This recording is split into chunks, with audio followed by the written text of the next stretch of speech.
पहले ये बता दो। हाँ। ये तो दिए थे, और भी कुछ दिया था पहले। पहले नॉट एन आईडी करके था, ट्रू या false.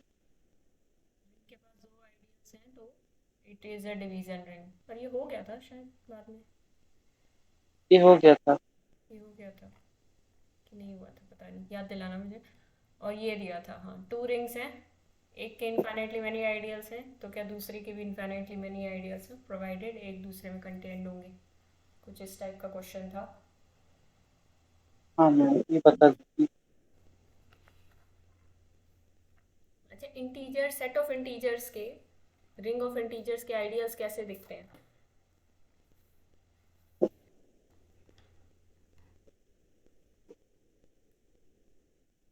2Z 3Z। 3Z 4Z 5Z, यानी कि मैंने आपको बताया भी था ये, रिंग ऑफ इंटीजर्स अगर आप लो तो हर तरीके की इस टाइप की जो आइडियल होगी इसकी, कैसी, MZ टाइप की, ये क्या होगी, मतलब हर इस टाइप की सब रिंग क्या बन जाती है, आइडियल बन जाती है। क्यों बन जाती है? मान लो आपने 7Z लिया, अब ये चेक करना है कि आइडियल होगी कि नहीं होगी।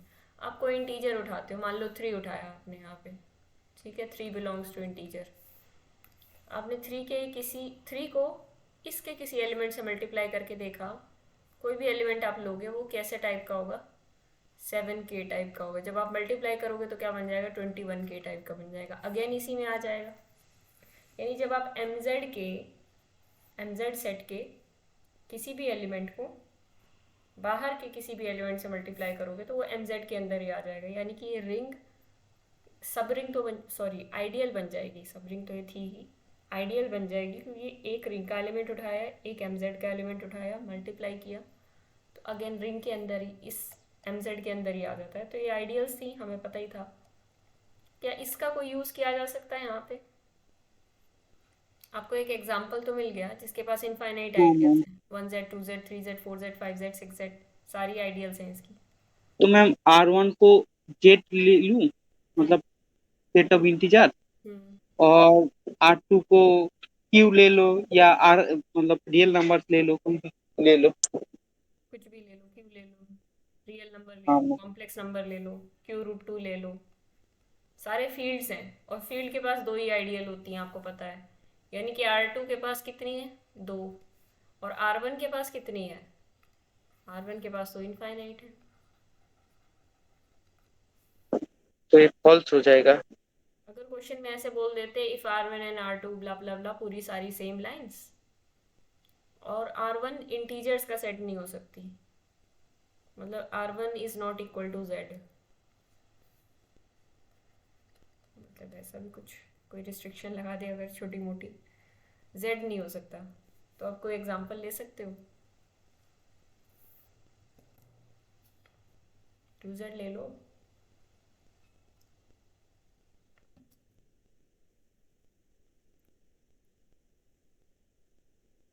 2Z ले सकते हो।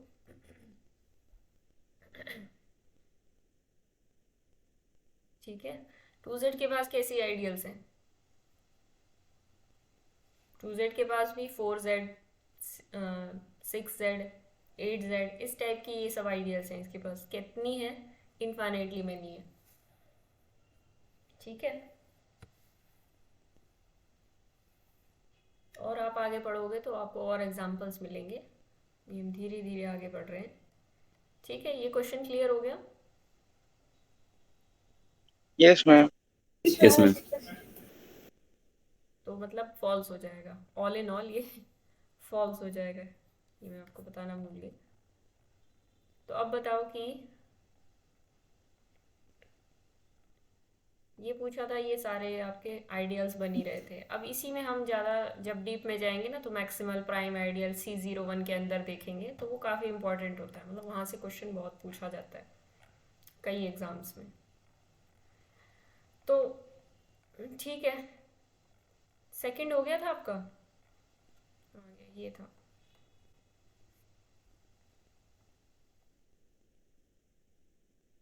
If a ring has exactly two ideals then it is a division ring. हाँ, ये इसका तो हमने प्रूफ देखा था ना, मुझे तो याद आ रहा है।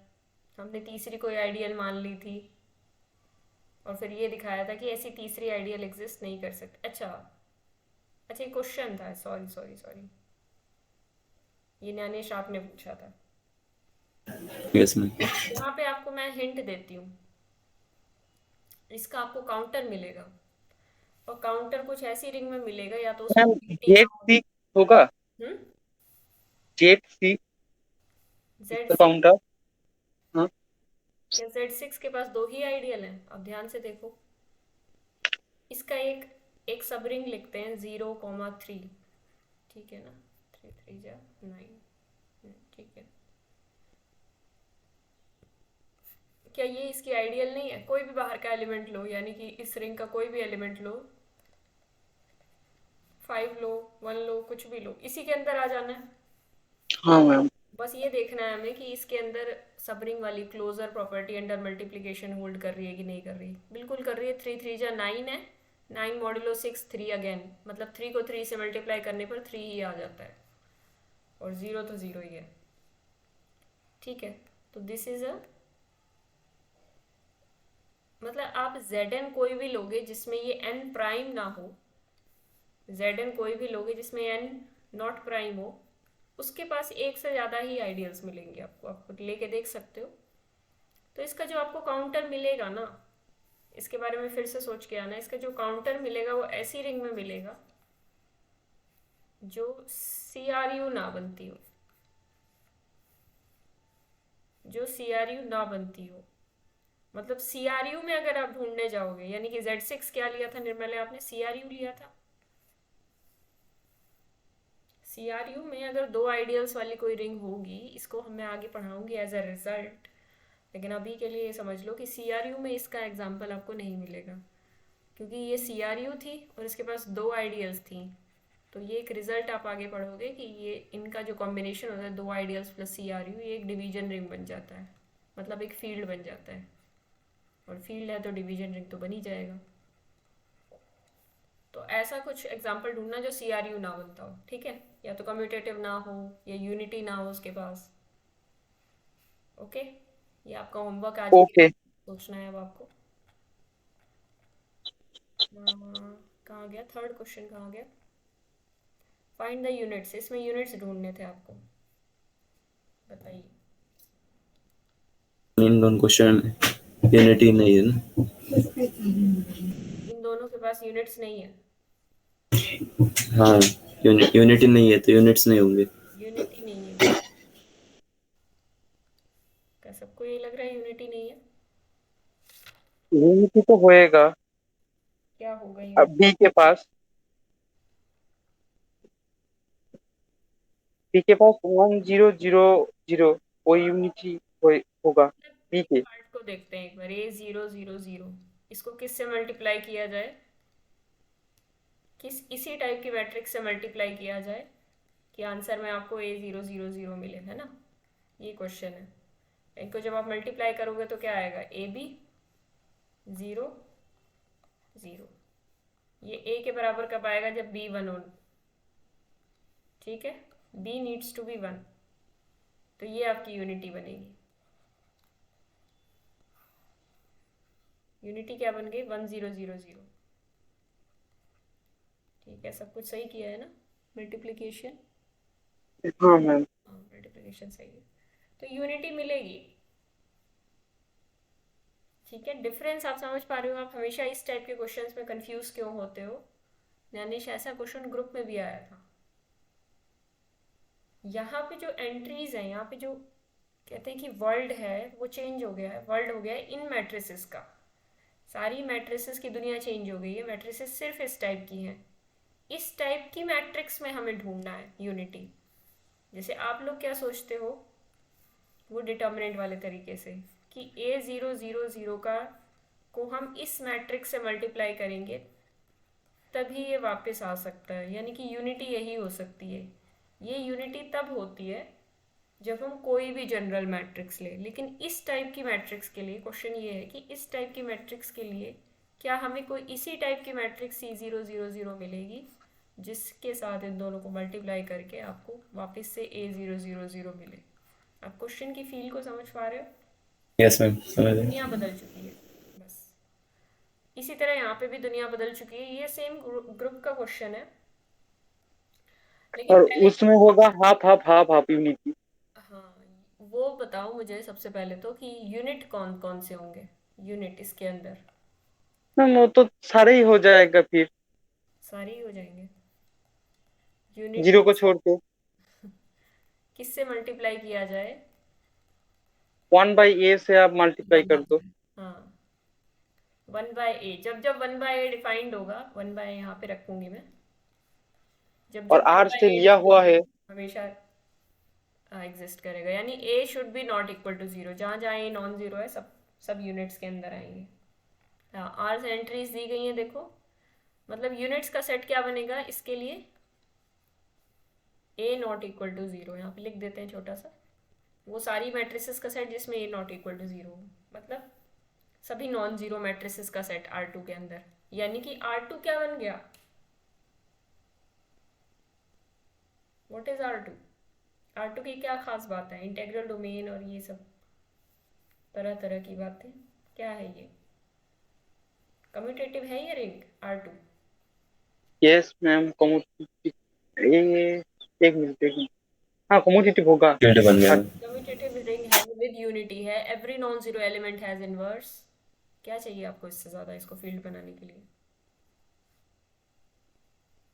ठीक है, और भी सब कुछ होके बैठा है। Commutative ring with unity, without zero divisor है ना। आप कोई भी नॉन जीरो से मल्टीप्लाई हाँ, करोगे, without zero divisor. Non zero से मल्टीप्लाई करोगे तो नॉन जीरो ही आएगा, तो दिस इज अ फील्ड। ठीक है, ये R2 एक स्पेशल टाइप की फील्ड मिल गई आपको। अब R1 पे बात करते हैं। R1 के इन्वर्स कैसे निकालते थे आप? मल्टीप्लिकेटिव इन्वर्स अंडर एडिशन आप चेक कर लेना, दिस इज अ ग्रुप। ऐसी टाइप के मैट्रिसेस आपका ग्रुप बनाएंगे अंडर एडिशन।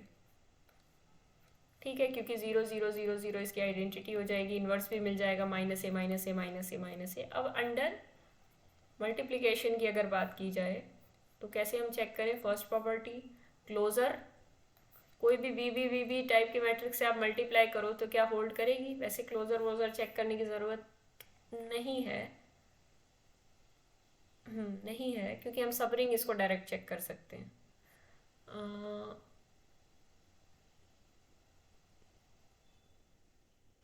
ठीक है, सब रिंग चेक कर सकते हैं डायरेक्टली हम इसको। तो दो प्रॉपर्टी यूज़ करेंगे हम। सबसेट है ना ये M2R का सबसेट है। दो प्रॉपर्टीज हम क्या चेक करें? तो a-b हम्म बिलोंग, अच्छा, एक बीच में जैसे यहाँ पे एक सवाल मैं आपसे पूछना चाहूंगी, दिमाग में आ गया मेरे, कि अगर रिंग की यूनिटी है कुछ समथिंग, रिंग की यूनिटी कोई ए है, तो सब रिंग की यूनिटी भी ए ही होगी? अगर सब रिंग के पास प्रोवाइडेड यूनिटी है तो, क्योंकि सब रिंग आप जानते हो कि सब रिंग के पास यूनिटी हो ऐसा ज़रूरी नहीं होता। इसका एग्जाम्पल आप कौन सा देते हो इसके लिए? इसके पास एक सब रिंग है, इसके पास इनफाइनाइट सब रिंग्स हैं ऐसी जिनके पास कोई भी यूनिटी नहीं है। Getting my point? तो यस सबरिंग के मैम। पास यूनिटी हो ये तो ज़रूरी नहीं है, लेकिन क्या सबरिंग के पास सेम यूनिटी होगी? अगर होगी तो रिंग जैसी, जो रिंग के पास होगी वही सबरिंग के पास होगी। No ma'am. नहीं मैम। तो मैम ऊपर का जो दो एग्जाम्पल है उसमें ही हो जाएगा। मतलब आप लोग जग रहे हो। यहीं पे एग्जाम्पल मिला आपको R2, और R1 भी मिलेगा। अभी R1 को तो हमने सॉल्व ही नहीं किया। R2 M2R का सबरिंग था, बट M2R की आइडेंटिटी 1010 टाइप की थी, 1001। इसकी आइडेंटिटी आपने देख ली 1000। तो कोई सेम हो ऐसा बिल्कुल भी ज़रूरी नहीं होता। ऐसा क्वेश्चन में एग्ज़ाम में डायरेक्ट क्वेश्चन पूछा जा सकता है किसी भी एग्ज़ाम में। ठीक है, अगर बेसिक क्वेश्चन पूछना चाहेंगे तो ऐसा पूछ सकते हैं, तो इस पे ध्यान रखना। तो अब देखते हैं इसका। मैम अगर फील्ड हो जाए तो मैम उसकी सब रिंग का जो मतलब यूनिटी होगा वो सेम ही होगा। अगर फील्ड हो जाए तो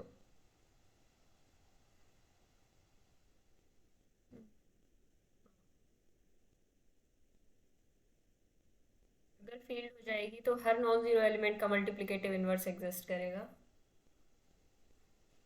लेकिन अभी देखते हैं इस R1 को सॉल्व करते हैं, यहाँ से आपको इनसाइट समझ में आएगा। इसके एलिमेंट्स इस टाइप के हैं,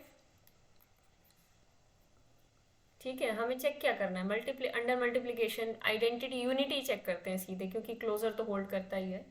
और हाँ ठीक है, मल्टीप्लिकेशन में क्लोजर वोजर सारी प्रॉपर्टी होल्ड करेंगी। इसका हमें यूनिट्स निकालने हैं, तो पहले एक बार यूनिटी चेक कर लेते हैं कि यूनिटी आएगी क्या। वैसे जब आप जनरली मल्टीप्लाई करते हो तो ये a के बराबर आना चाहिए, यूनिटी आप फाइंड आउट करना चाह रहे हो। तो जब आप जनरली मल्टीप्लाई करते हो क्या होता है, A B plus A B, A B plus A B, 2ab, हर एंट्री में 2ab आएगा, ठीक है। यहाँ पे हर एंट्री में 1a है, तो 2ab must be equal to a। तो यहाँ से आपको ऐसा तो b b equal to half. हाँ, ये सिंपल मल्टीप्लिकेशन है, मैं यहाँ से कैंसिल कर सकती हूँ, provided a is not equal to 0। मैं लेके चली हूँ कि a is not equal to 0, ठीक है। तो a से a गया, तो b की वैल्यू 1/2 आ गई। मतलब ये यूनिटी है आपकी। क्या है यूनिटी, ज़रा इलेबोरेट करें यूनिटी को। 1/2 1/2 1/2 1/2, ये यूनिटी है, ठीक है। इन्वर्स आप निकालोगे तो आपको पता चलेगा कि कैसे निकलता है इन्वर्स। a का इन्वर्स यहाँ पे आप रखोगे और देखोगे क्या हर एलिमेंट का इन्वर्स एग्जिस्ट कर रहा है कि नहीं। यूनिटी क्या थी हमारी, 1/2 थी, 1/2 थी। जब आप मल्टीप्लाई करोगे तो क्या हो जाएगा, यहाँ पे कोई b ले लो, ज़्यादा सही है। 1/2a 1/2a 2ab is equal to 1/2। तो b की वैल्यू हमें यहाँ से निकालनी है, क्योंकि b इन्वर्स की तरह एक्ट कर रहा है। यहाँ पे हम निकाल रहे हैं इन्वर्स, तो क्या आ जाएगा, क्या आया, b की वैल्यू निकालनी थी, 1/4a आ गया है। तो अगर हमने सही किया कैलकुलेशन तो हाँ वही होगा मैम, 1/4 ही होगा। हाँ ठीक है, 1/4a होगा। तो इनवर्स आ गया 1/4a, मतलब हर नॉन जीरो एलिमेंट का इनवर्स एग्जिस्ट कर रहा है। तो इनवर्स क्या निकला हर केस में,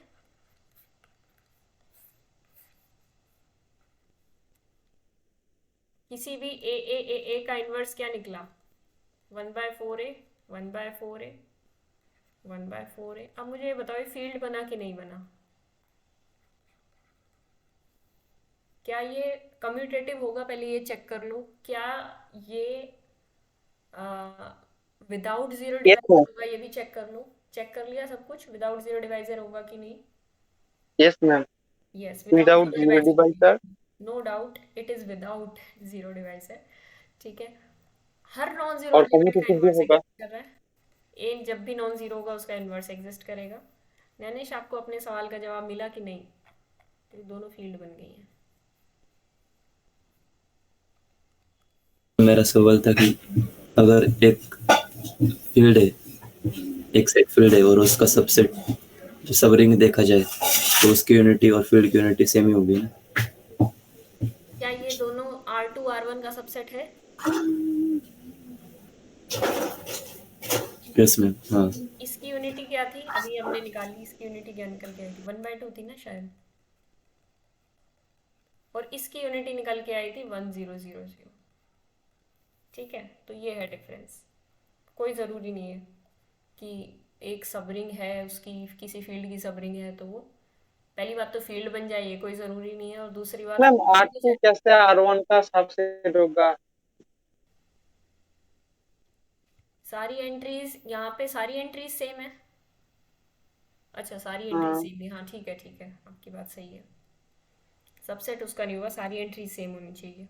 मैं ABCD सोचने लग गई थी इसको ठीक है, अभी तक हमें उसकी, ठीक है, यूनिटी तो यही आएंगी ना दोनों की।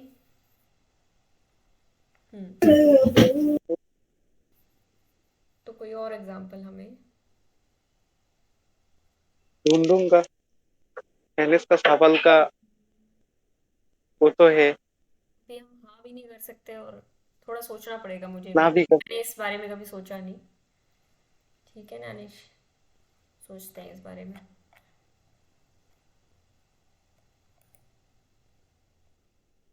अगर ये सच होगा तो इसका फिर प्रूफ देखते हैं। ये इसको। ठीक है, तो ये दोनों अच्छे क्वेश्चंस थे आपके। M2R के दोनों ही सबसेट थे और यहाँ पे ये फील्ड बन गए। ठीक है, आगे बढ़ते हैं। कुछ ऐसा इंपॉर्टेंट तो है नहीं। मैंने कल आपको यूनिट्स के पढ़ते बारे में हैं। बताया था, तो यूनिट्स पूछे थे।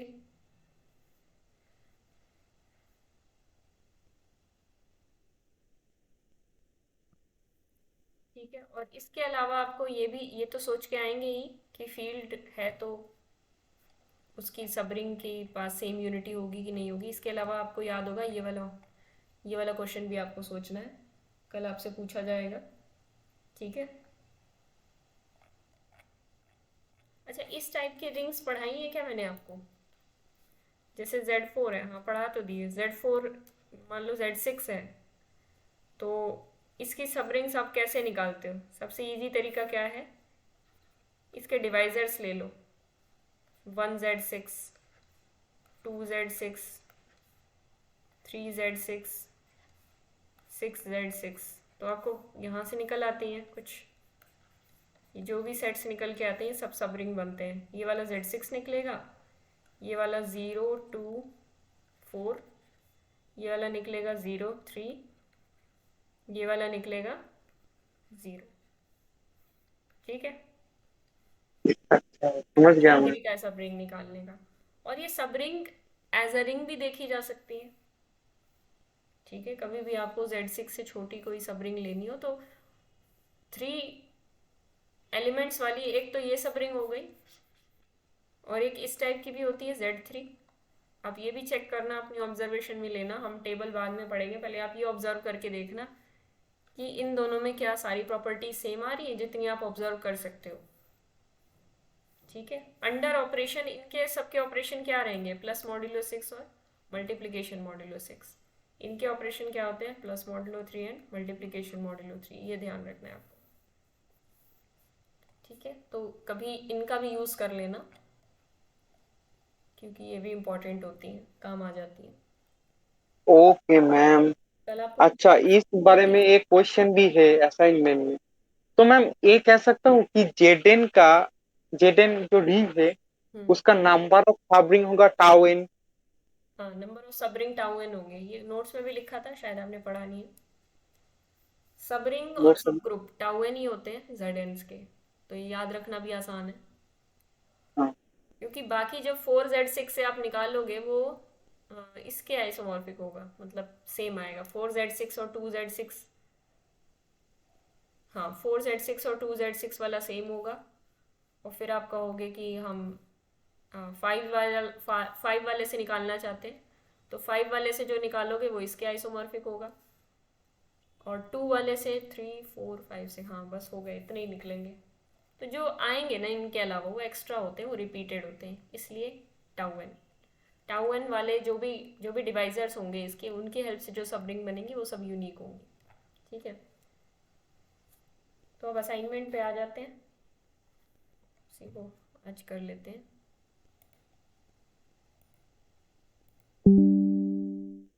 बताओ, दिख रहा है? बहुत बढ़िया तरीके से दिखते हैं।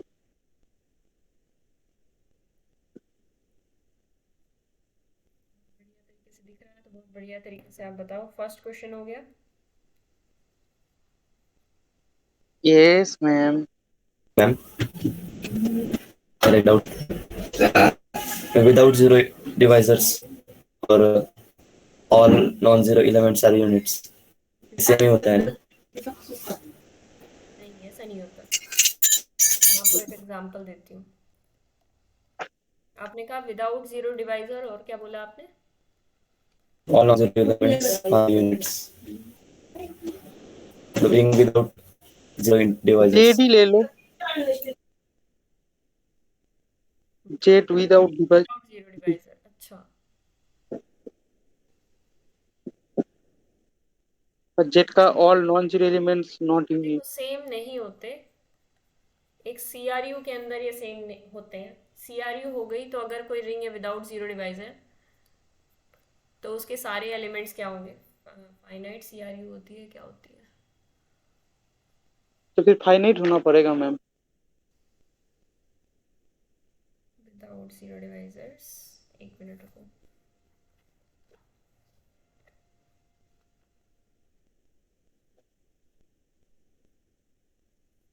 मैम इनफाइनाइट में तो काउंटर है।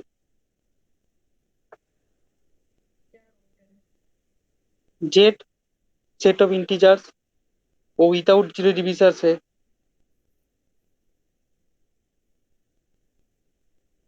सॉरी, फाइनाइट सीआरयू होगी यहाँ पे।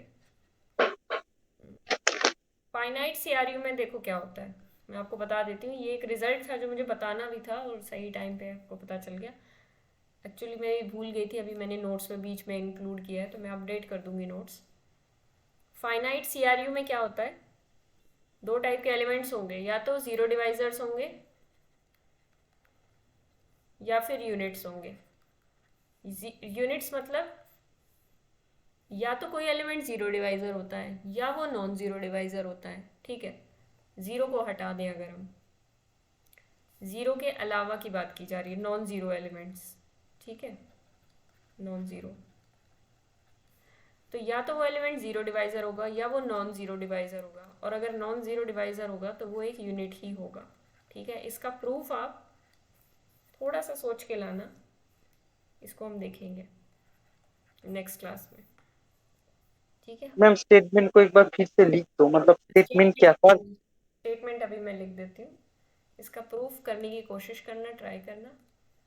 कर देंगे। स्टेटमेंट लिख देते हैं तो क्या है, रिजल्ट क्या कहता है कि अगर कोई फाइनाइट सीआरयू है,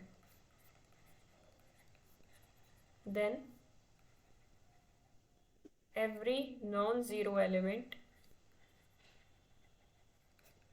is either a unit or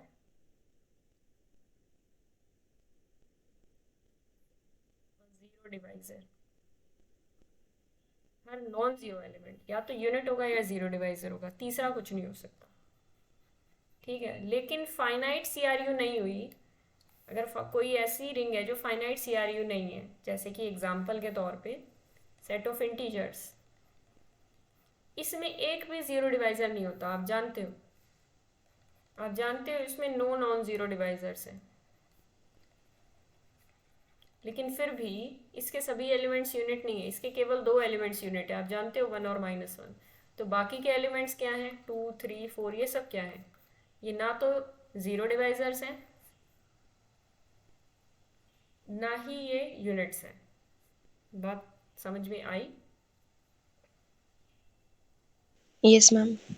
आ गई, और इसका प्रूफ भी अभी कर दूंगा। इसके कन्वर्ट्स के बारे में भी सोचना, हाँ प्रूफ जिसका हो जाए मुझे सेंड कर देना। कन्वर्ट्स के बारे में भी सोचना, ठीक है,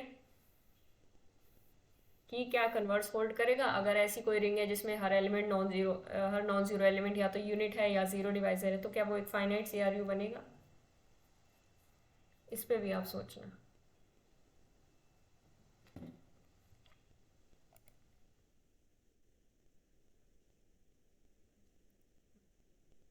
अब बताओ फर्स्ट क्वेश्चन। इसका कॉन्वर्स क्या होगा मैम, एक बार बता दीजिए। कन्वर्स ये होगा कि अगर किसी रिंग के अंदर कोई रिंग दे रखी है आपको, हम्म, उसमें हर नॉन जीरो एलिमेंट या तो यूनिट है या जीरो डिवाइजर है, तो क्या वो फाइनाइट सीआरयू होगी? मतलब देन नहीं उल्टा कर दो। नहीं, R ring of real number. अच्छा, फाइनाइट हटा दे तो फाइनाइट वर्ड, वैसे तो चलो फाइनाइट कैसे ही हटाएं, कन्वर्स बनाना है तो नहीं हटा सकते। तो ठीक है, आपने कहा कि एक ऐसी फील्ड है जो इनफाइनाइट फील्ड है, उसमें या तो हर एक एलिमेंट नॉन ज़ीरो है, ज़ीरो डिवाइज़र है, या फिर यूनिट है। तो आपने कहा कि एक ऐसी फील्ड है जिसमें सारे एलिमेंट्स ऑब्वियसली यूनिट होते हैं, तो वो फाइनाइट सीआरयू तो नहीं है, वो तो इनफाइनाइट सीआरयू है। ठीक है, वेरी गुड। और मेरा एक प्रश्न है। ढूंढ सकते हो, हाँ बोलो। मैम इसको जो आपने प्रूव करने दिया, इसको इस तरीके से प्रूव कर सकता हूँ कि एक फाइनाइट, मतलब मान लूंगा कि जीरो डिवीजन नहीं है, और दिखाऊंगा कि फिर हर एक एलिमेंट यूनिट होगा, ये दिखा सकता हूँ।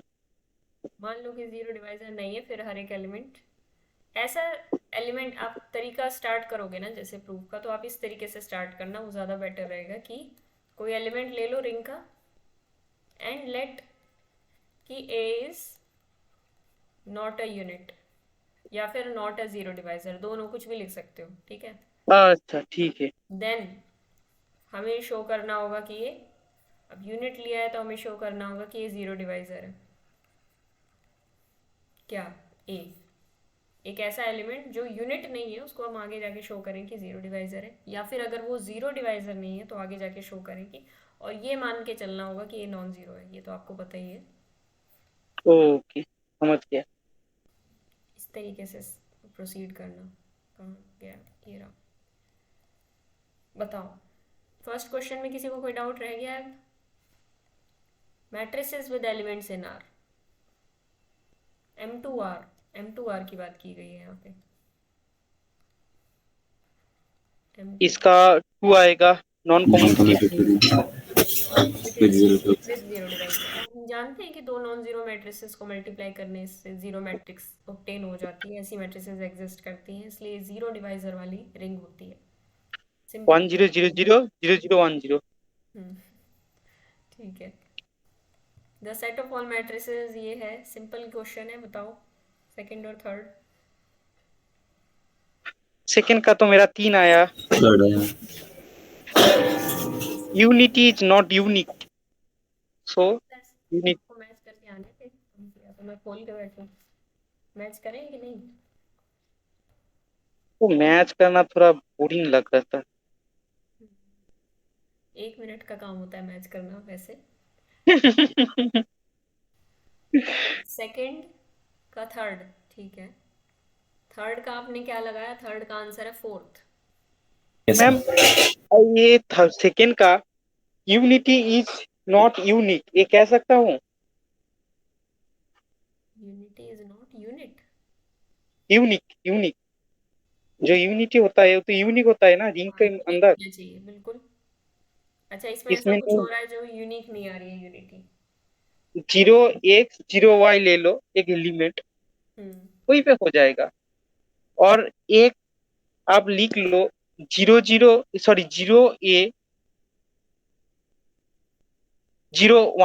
अगर मैं यहाँ एक। जीरो ले लूँ, वन ले लूँ, कुछ भी ले लूँ, इस एलिमेंट से मैटर नहीं पड़ रहा है ना, कुछ ऐसा ही है। हाँ, ए को वन ले ए लो। एक ही जगह, मतलब आप जो भी कुछ लिख सकते हाँ, हो। ठीक है। यूनिटी यूनिक होनी चाहिए, वो तो है ही। अगर ठीक विदाउट है। यूनिटी भी मिल रही है तो भी गड़बड़ है, तो इस वजह से विदाउट यूनिटी कहलाएगा ये। आगे बताओ। 3 का 4 आया। ठीक है, अभी सिंपल सिंपल क्वेश्चन है, किसी को बीच में डाउट हो तो पूछ लेना, बिल्कुल सिंपल है।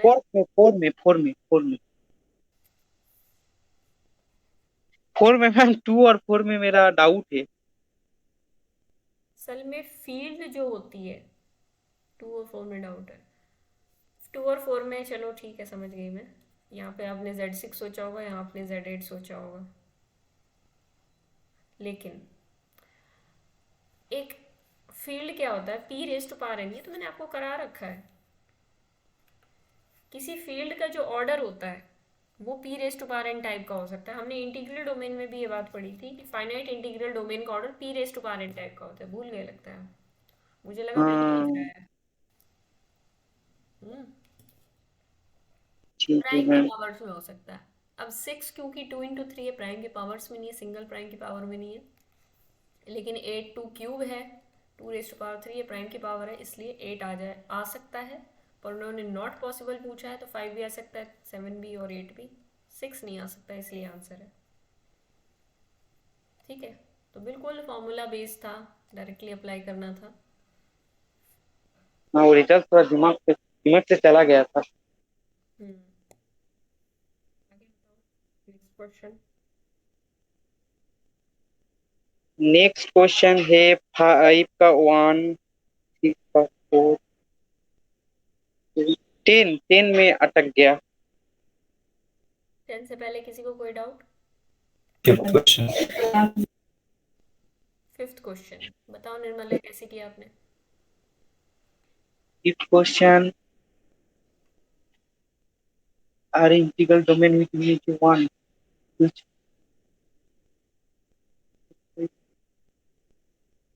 फिफ्थ क्वेश्चन में मैम देखो 20 और 12 तो होगा नहीं, ये तो साफ साफ दिख रहा है। क्योंकि अगर 12 हो जाएगा तो 20.108 के बराबर आ जाएगा।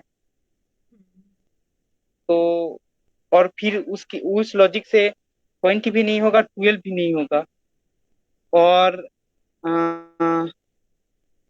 5 भी नहीं होगा, मान लो आप कोई ऐसे ब्रेक करके देखना चाहो कि 20 आ रहा है तो क्या 5 हो सकता है, पर 5 इसको डिवाइड नहीं करता, इसलिए नहीं होगा। मैं अगर सिंपली ये लूँ कि इन्होंने दे रखा है a की पावर 12 इज आइडेंटिटी, a की पावर 20 इज आइडेंटिटी, तो अगर आप 20 को ऑर्डर मान लोगे, 20 को मान लिया आपने आइडेंटिटी आ रहा है, या 20 को ए का ऑर्डर मान लिया, या कैरेक्टरिस्टिक बोली हुई है ना। कैरेक्टरिस्टिक क्या होती है? एडिटिव ऑर्डर ही होता है और कुछ नहीं है। 1 का एडिटिव ऑर्डर क्या होगा किसी भी एलिमेंट का? तो अगर 20 आपने मान लिया तो यहाँ से आपको a की पावर 12 इंटू a की पावर 8 आइडेंटिटी मिल रहा है, पर a की पावर 12 तो आइडेंटिटी है या ज़ीरो है। मतलब मैं ऑपरेशंस जनरलाइज करके दिखा रही हूँ आपको। तो ये तो आइडेंटिटी है, इससे आपको a की पावर 8 आइडेंटिटी मिल जाएगा, पर ये तो ऐसा तो कुछ दे नहीं रखा है यहाँ पे। कोई ज़रूरी नहीं है a की पावर 8 आइडेंटिटी है, तो ये चीज़ ट्रू नहीं होगी। लेकिन 4 और 2 में कई बार कन्फ्यूजन हो जाता है। वैसे हमें इनका क्या लेना है? जीसीडी लेना है, जीसीडी लेना है। जीसीडी लेना है। तो 4 में कई बार कन्फ्यूजन आ जाता है कि a की पावर 4 आइडेंटिटी आएगा कि नहीं आएगा। अगर a की पावर 4 आइडेंटिटी आता है, 4 5 जा 20 भी है और 4 3 जा 12 भी है, मतलब 4 दोनों में कॉमन है, डिवाइजर है, लीस्ट कॉमन डिवाइजर आएगा। तो 4 कैसे नहीं आएगा, ये कैसे देखा जाए? 20। मेरे को भी इस क्वेश्चन में कॉन्फ्यूजन है। एक तरीका मेरे होता है यहाँ पे, a की पावर 4 a की पावर 8 आइडेंटिटी। हाँ, अगर a की पावर 4 आइडेंटिटी है, अच्छा ठीक है, नहीं वो चीज़ नहीं हो सकती।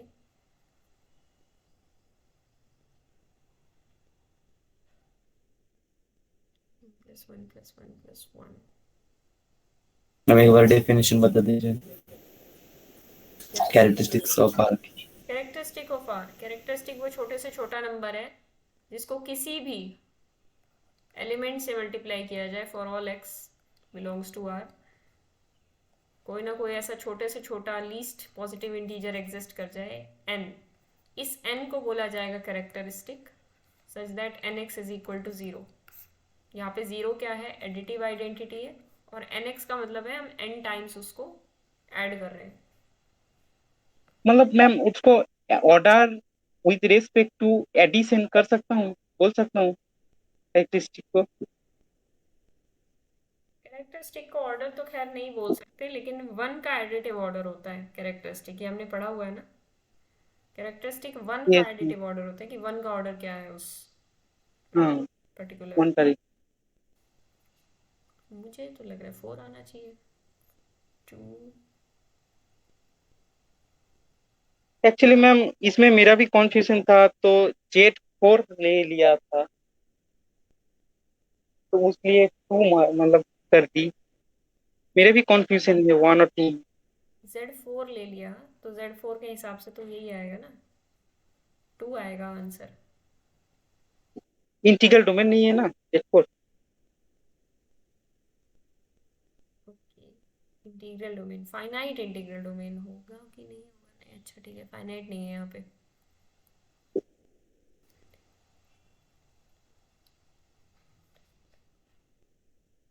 इसमें मेरा भी confusion.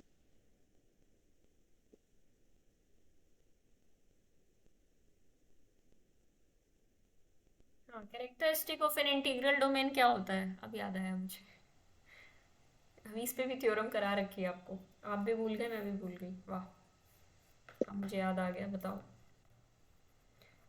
Characteristic of integral domain पे काफ़ी सारी बातें बता रखी थी आपको, फील्ड की कैरेक्टरिस्टिक, फील्ड का order, characteristic of integral domain, character integral domain का ऑर्डर।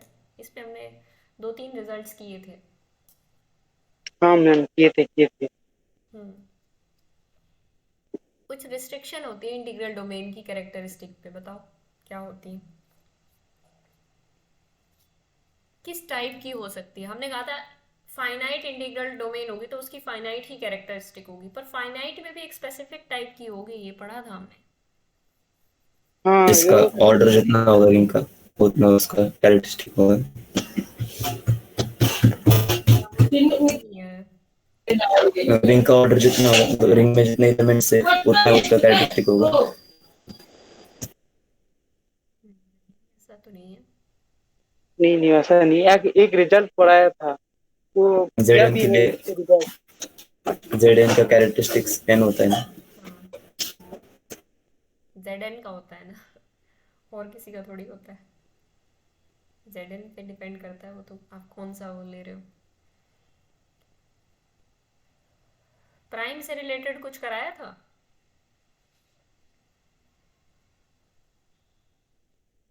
हाँ मैम, रिजल्ट तो है पर याद नहीं रहा एक रिजल्ट ये आ रहा। बताया गया था कि इंटीग्रल डोमेन अगर है कोई तो उसकी कैरेक्टरिस्टिक या तो प्राइम होगी या फिर इनफाइनाइट होगी।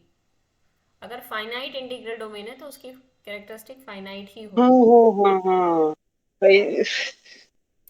अब यहाँ से एक बात तो समझ में आ रही है कि यहाँ पे फाइनाइट ही होगी, क्योंकि 20.10 है, 12.10 है, 20 और 12 से कम ही होगी कैरेक्टरिस्टिक जो भी होगी। पर हम 4 पे एक आते हैं कि A⁴ आइडेंटिटी है, यानी 4 × 1 = 0 आता है हमारा, इन दोनों का कॉमन निकाल के। मैथमेटिकल लॉजिक है सिंपल, 21 और 12.1 को यूज़ करके हमें समझ में आता है कि 4.1 = 0, क्योंकि 4 क्या है इनका, कॉमन मल्टीपल है, कॉमन मल्टीपल नहीं है सॉरी, कॉमन डिवाइजर है, ग्रेटेस्ट कॉमन डिवाइजर है। लेकिन 4 नहीं हो सकती ना characteristic, that is not a prime हाँ नंबर। मैम।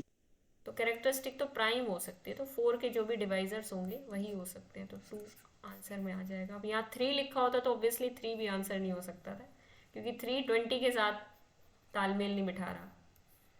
यस ठीक मैम। है, तो अब देखो यहाँ पे एक लॉजिक लगा, मैथमेटिकल लॉजिक लगा, प्लस दूसरी चीज़ एक रिजल्ट का यूज़ हुआ। तो ऐसा नहीं है एक यस। क्वेश्चन में एक ही रिजल्ट यूज़ होगा, 2-3 रिजल्ट्स यूज़ हो जाते हैं कई बार, वो और आपने इसलिए रिजल्ट कंफ्यूजन का था। जो स्टेटमेंट है वो बता दिया और उसका प्रूफ भी याद आ गया।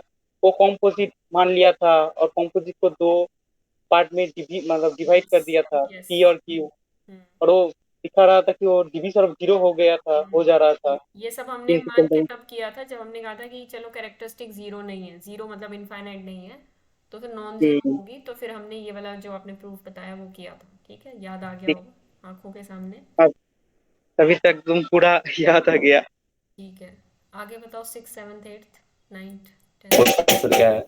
हम्म। फोर्थ क्वेश्चन का ऑप्शन क्या है, करेक्ट ऑप्शन? ऑप्शन समझ में नहीं आया, कौन सा option? Correct answer ma'am, fourth का आंसर क्या है? फोर्थ का आंसर सेकंड, फिफ्थ का आंसर फर्स्ट, सिक्स ओके इसका है, मैं तो थोड़ा ऑप्शन 3 आया था। फोर्थ का। इसमें अच्छा, आपने पुरानी क्लासेस नहीं देखी ना ज्ञानेश, थोड़ा सा पुराना अपना कवर अप करो, आपको समझ में आ जाएगा। ठीक है, इंटीग्रल डोमेन थर्ड ऑप्शन तो आ ही नहीं सकता ना, Z7 is an integral domain. उन्होंने पूछा है पॉसिबल क्या नहीं है, तो हमें ये बताना है क्या नहीं है पॉसिबल। 6 कार्डिनैलिटी डोमेन एग्जिस्ट नहीं करती, 5 की भी एग्जिस्ट करेगी, Z5 की भी करेगी, Z7 और 8 की भी करेगी। जब आगे हम थोड़ा सा पढ़ेंगे तो मैं 8 ऑर्डर की आपको फील्ड और कैरेक्टर्स, फील्ड और इंटीग्रल डोमेन सब बताऊंगी। ठीक है, सो डोंट वरी। ठीक है, Zn में आपको नहीं मिलता लेकिन मिलती हैं, वो हम पढ़ेंगे आगे। बताओ, 6 हो गया, 7 हो गया, 8 हो गया, 9। 6 to 9 कोई यस डाउट है मैम। तो मैं सीधे 10 पे आऊँगी।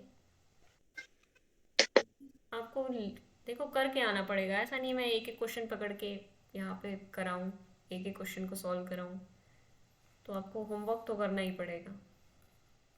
और बच्चे असाइनमेंट के लिए काफ़ी बेचैन थे कल, लेकिन जब डिस्कशन की बात आती है तो कोई आता नहीं है, इसलिए सीरियस रहना ज़रूरी है। 10th 11th 12th, हाँ ठीक है, 10th 11th में मैं आपको एक चीज़ कराती हूँ, वो काफ़ी इंपॉर्टेंट है, रिजल्ट हैं डायरेक्ट जो कि आपके काम आ जाएंगे। ठीक है ना, आपने कहा होगा ये नंबर ऑफ आइडेम्पोटेंट निलपोटेंट तो बताया ही नहीं मैम ने। हाँ मैम, इसलिए मेरा थोड़ा। निलपोटेंट एलिमेंट्स अगर हमें निकालने हैं, जेड के अंदर है ये जो रूल कराया जा रहा है जेड के अंदर काम करेगा। क्या हो गया इस सिस्टम को?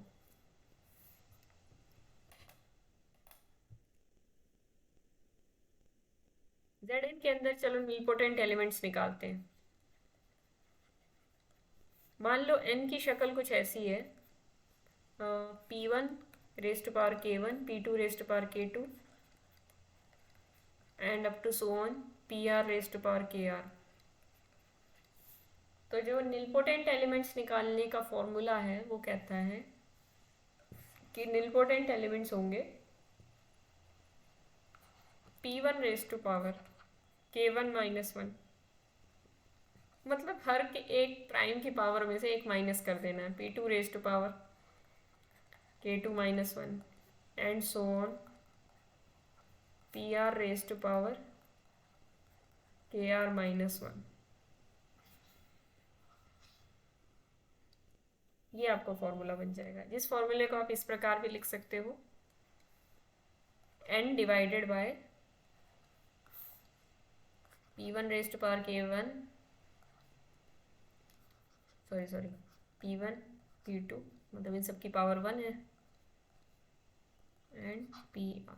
मेरे को बहुत ज़्यादा स्ट्रगल करना पड़ रहा है लिखने के लिए, मुझे सिस्टम या तो रीस्टार्ट करना पड़ेगा। ठीक है, समझ गया, जल्दी से इसका आंसर निकालो। मैं आइडेम्पोटेंट का फॉर्मूला भी आपको बता देती हूँ।